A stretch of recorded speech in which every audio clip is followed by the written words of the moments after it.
Hello students, welcome back to success hub academy.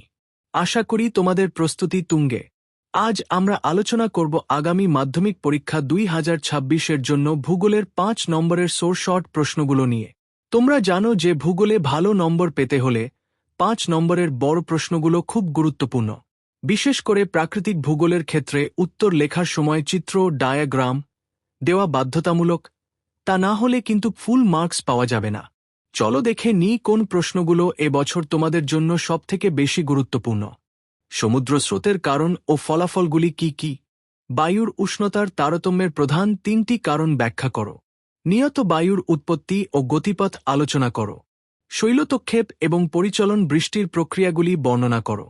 ভূমধ্যসাগরীয় এবং ক্রান্তীয় মৌসুমী জলবায়ুর তুলনা করো। নদীর ক্ষরকাজ ও সঞ্চয় কাজের ফলে সৃষ্ট ভূমিরূপগুলি কি কি? হিমবাহ ও হিমবাহের জলধারার মিলিত কার্যের ফলে সৃষ্ট ভূমিরূপগুলি বর্ণনা করো। বায়ুর ক্ষরকাজ ও সঞ্চয় কাজের ফলে গঠিত ভূমিরূপগুলি কি কি? ভারতে জনসংখ্যার অসম বণ্টনের কারণগুলি কি কি? ভারতের অর্থনীতিতে পরিবহন ব্যবস্থার গুরুত্ব আলোচনা করো। ভারতে নগরায়ন বা শহর গড়ে ওঠার প্রধান কারণগুলি কি কি? পূর্ব ও মধ্য ভারতে লৌহ ইস্পাত শিল্প কেন্দ্রীভবনের কারণগুলি ব্যাখ্যা করো।